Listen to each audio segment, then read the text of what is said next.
Nah, bismillahirrahmanirrahim. Nuwasilu qira'atana kitab al-Jadawil al-Fiqhiyah lil Masail al-Khilafiyah fi kitab Bidayatil Mujtahid wa Nihayatul Muqtasid. Taib, والآن نحن في المسألة السادسة والعشرون. Permasalahan yang ke-26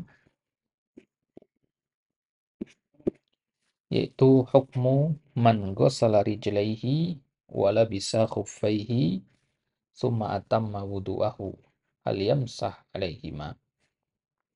Hukum orang yang membasuh kedua kakinya. Kemudian ya dia memakai khufnya. Jadi tiba-tiba antum keran, cuci kaki antum bersih, kemudian pakai sepatu, khuf, ya, kemudian habis itu antum wudhu dari awal. Nah, ketika sampai kaki nanti, apakah antum membasuh atau mengusap? Ngerti maksudnya? Karena tadi sebelum wudhu kan antum sudah cuci kaki itu. Nah, nanti ketika antum wudhu, nah apakah membasuh atau mengusap? Gitu.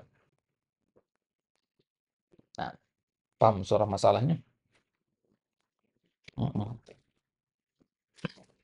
Ya, bukan masalah ada apa enggaknya, masalahnya ini dia merubah susunannya. Kan harusnya basuh kaki atau mengusap itu kan belakangan. Tapi dia ini membasuh di depan. Gitu.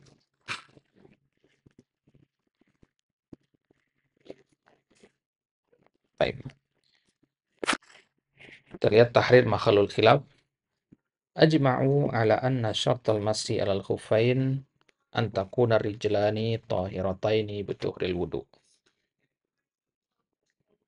Para ulama sepakat bahwasanya syarat mengusap khuf itu adalah kedua kaki itu memang harus sudah dalam keadaan suci dengan wudu. Ya. Waqtalafu fi man ghassala rijlaihi awalan.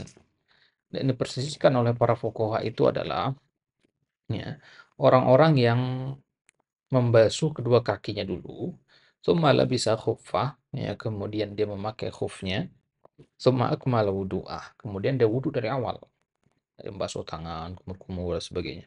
Hal yajuzu an yamsa 'alal khuffain? Apakah boleh ya ketika sampai membasuh kaki dia mengusap khufnya? Ya, wa hadhil mas'alah mabniyatun 'ala mas'alah ya tsamaniyata tasyar hukmu tartibi af'alil wudu. Permasalahan ini ada kaitannya dengan permasalahan yang ke-18 tentang hukum berurutan dalam atau hukum ya melakukan perbuatan secara berurutan ketika berwudu. Wal khilafu huna ala qaulain, dan perselisihan ini ada dua pendapat di sini. Pendapat yang pertama, yajuzul mashu liman ghassala rijlaihi tsumma labisa khuffah wa atamma wudu'ahu. Pendapat yang pertama adalah pendapatnya Imam Abu Hanifah yang mengatakan boleh mengusap khuf bagi orang yang mencuci kedua kakinya kemudian memakai khuf dan menyempurnakan wudunya. Nah, berarti menurut pendapat yang pertama habis eh, cuci kaki, pasang sepatu, ya kemudian wudhu biasa, maka antum boleh mengusap, nggak perlu dicopot lagi sepatunya, gitu. Itu pendapat yang pertama. Ada pun pendapat yang kedua, ya dari ya mazhab yang lain, yang mazhab Maliki, Syafi'i dan Hambali, la yajuzul masu liman ghassala rijlaihi tsumma labisa khuffahu wa tamma wudu'ahu. Katakan sebaliknya, nggak boleh. Nah, maka sebel khilafnya dibangun di atas permasalahan yang ke-18 tentang hukum berurutan melakukan perbuatan-perbuatan wudu itu. Nah, jadi sudah pernah kita bahas ya, khilaf itu tentang huruf waw itu kan. Huruf waw pada ayat wudu itu. Nah, apakah dia memiliki makna tartib atau hanya sekedar musyarakah saja? Baik. Isabul khilafnya ya kurang lebih sama gitu. Hal tartibu fil wudu'i wajibun? Apakah berurutan atau tartib dalam wudu itu hukumnya wajib? Wal tasihhu taharatu li kulli adwin qabla an takmula taharatu li jamil a'dha. Apakah sah wudu ya? Ya, li kulli adwin ya. Apakah sempurna atau sah taharah setiap anggota wudu sebelum ya sempurnanya seluruh anggota wudu? Maksudnya begini. Ya, ketika berwudu kan antum mengusap wajah. membasuh wajah. Kemudian di akhir nanti antum membasuh kaki. Apakah selesai antum membasuh wajah, itu sudah dikatakan wajah antum telah ya tahir, ataukah wajah itu dikatakan tahir kalau selesai benar-benar selesai dari semua gerakan wudu? Ngerti nggak maksudnya?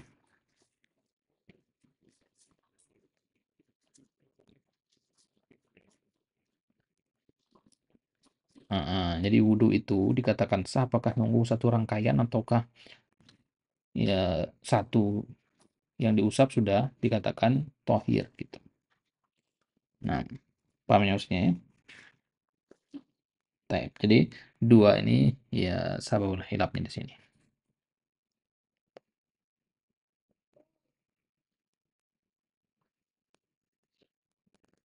Nah, jadi apakah dia eh, membasuh anggota wudhu itu apakah dia terpisah atau bagaimana ataukah berkesinambungan? Ya sama kayak sholat.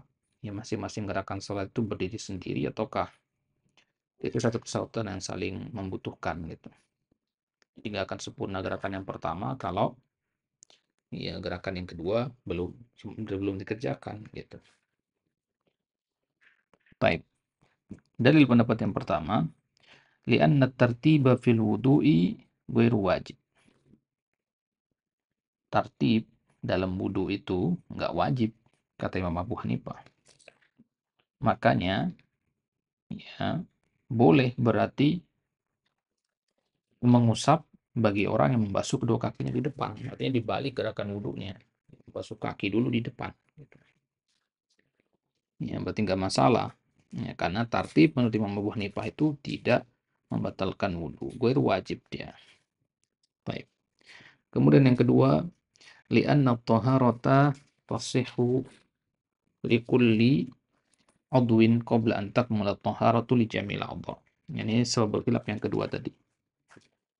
Karena taharah itu setelah dikatakan sah bagi setiap anggota wudhu meskipun ya belum sempurna kita membasuh seluruhnya ya. Ya cukup ya berarti sudah dikatakan sah membasuh wajah meskipun kita belum membasuh kaki gitu. Nah, berarti dianggapnya terpisah ya. Baik. Kemudian kalau yang mengatakan nggak boleh ya, nggak boleh mengusap di situ, berarti kan harus dicopot ya sepatunya. Ya, karena di awal kan dia copot bisa tuh. Ya, berarti kalau menurut pendapat yang kedua harus dicopot sepatunya. Dalil mereka adalah hadis Al-Mughirah radhiyallahu anhu lamma arada an yanzi al-khuffa anhu sallallahu alaihi wasallam qala lahu dahuma fa inni adkhaltuhuma wa huma tahiratan. Hadis yang muttafaqun alaih, derajat secara kredibilitas hadis yang paling tinggi ya, ketika Al-Mughirah ya, ingin melepas khufnya Nabi, Nabi katakan biarkan ya karena aku memakainya dalam keadaan suci, tahir. Ya. Fashtarata sallallahu alaihi wasallam at-tahara asy-syar'iyyah li jawazil masa. Maka di sini ya, Nabi SAW mensyaratkan toharoh syariah untuk bolehnya mengusap khuf. Ya. Ishtaratot toharoh syariah li jawazil masa. Ya. Ya, jadi ya, karena Nabi mengatakan aku masukkannya dalam keadaan sudah berwudu, gitu kan? Berarti sudah ada toharoh pada diri Nabi. Berarti syaratnya kan harus ada toharoh. Nah, kemudian Athar Umar radhiyallahu anhu qala, "Idza adkhalta rijlaika fil khuffi wa huma tahiratani famsah 'alaihima." Kalau engkau sudah masukkan kedua kakimu ke dalam khuf dan dalam keadaan suci, ya, maka sudah usap saja. Ya, ini riwayat Imam Malik dalam Muwatta'nya. Ya. Kemudian li'anna tartiba fil wudu'i wajibun wa li'annahu la tasihhu taharatul 'udwi illa ba'da taharati jamil a'dha. Nah, ya, kemudian dari mereka juga ya bagi mereka tertib itu wajib. Ya. Bagi mereka tertib ini wajib. Berarti sebenarnya entah masalah tertib itu wajib apa enggak aja gitu. Kalau untuk mengatakan tertib itu wajib ya berarti ya enggak sah. Ya kalau untuk mengatakan tertib itu enggak wajib ya berarti sah gitu aja. Nah, kemudian yang rajih mana? Ya, yang kita rajihkan adalah pendapat yang kedua mengatakan la yajuz. Nggak sah. La yajuzu al-mas. Ya. Dan hadis Al-Mughirah di sini ya, nasun fi ishtirati thahara asy-syar'iyyah. Ini adalah nas. Kalau kita katakan nas itu berarti maksudnya dalil yang sharih, dalil yang terang-terangan yang menunjukkan akan disyaratkannya thaharah syar'iyyah dalam wudu, gitu ya. Berarti nggak terpisah anggota wudu itu, ya. Semuanya dikatakan sah kalau semuanya sudah selesai diusap atau dibasuh, gitu. Nah, ya logikanya juga ya, kalau kita membasuh wajah, selesai membasuh wajah kita berhenti, nggak lanjutkan wudhu, kan nggak sah wudhunya. Berarti ada kaitannya kan membasuh wajah dengan membasuh anggota wudhu selanjutnya, gitu. Nah, sama tuh khilaf, ya. Yasihu mashu man labisa khuffahu qabla ikmalit taharah. Kemudian pendapat yang kalau kita pakai pendapat yang kedua berarti batal. Ya. Ya betulu mashu man labisa khuffahu qabla ikmalit taharah. Ya, kenapa kok ikmalit taharah di situ? Karena untuk melihat di situ kan tadi dibilang orang itu basuh kaki dulu kan, baru kemudian dia wudhu. Berarti kan belum toharoh dia, karena dia cuma basuh kaki. Ngerti nggak maksudnya? Nah, sedangkan di dalam hadis Mughirah tadi, itu Nabi sebutnya fa inni adkhaltuhuma tahiratan. Ya, sebelumnya kan Nabi melakukan itu. Berarti sebelumnya Nabi wudhunya kamil gitu, berurutan dari awal sampai akhir gitu. Dipahami dari redaksinya. Gitu. Karena kalau ya Nabi hanya membasuh kaki saja, ya tentu tidak tohirotan dong. Gitu kan ya tuh. Yang nggak bisa dikatakan tohirotan kalau Nabi SAW hanya membasuh kaki saja, yang tidak menyempurnakan wudhunya. Sebagaimana yang disangkakan situ tadi. Gitu ya. Nah, maka pendapat yang benar adalah pendapat yang kedua, yang tidak sah berarti. Karena dia belum toharoh secara kamil. Kenapa dia belum toharoh secara kamil? Ya karena dia baru basuh kaki. Ya tapi kan dia membasuh wajah juga. Nah, membasuh wajah tapi dia membasuh wajahnya nggak berurutan. Ya harusnya basuh kaki itu belakangan. Gitu. Nah, berarti di situ eh, sebab khilafnya ya kembali lagi tadi. Apakah tartib wudhu itu wajib apa tidak? Gitu. Taib, mafhum ya? Surah masalahnya. Taib. Nah, ya kalau untuk ingin lihat lebih lanjut, untuk bisa lihat kitab Bidayah di ya, halaman 46 dan kitab-kitab yang lainnya di situ bisa Anda cek sendiri. Nah, naktabi bihadza insyaallah taala di pertemuan selanjutnya kita masuk ke permasalahan yang ke-27, hukmu man labisa ahada khuffaihi qabla ghuslir rijlil ukhra. Nah, ini kasus unik lagi. Bagaimana kalau ada orang pakai cuman sebelah khufnya, ya, sebelum dia membasuh ya kakinya yang lain, gitu, kakinya yang sebelah kiri misalkan. Nah, bagaimana nih kasusnya?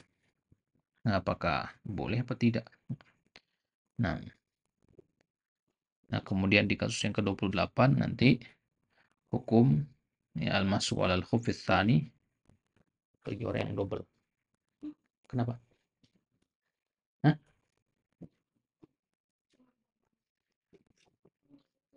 Nah, menetapi bihada sallallahu ala nabiyina Muhammad wa ala alihi wa sahbihi wasallam.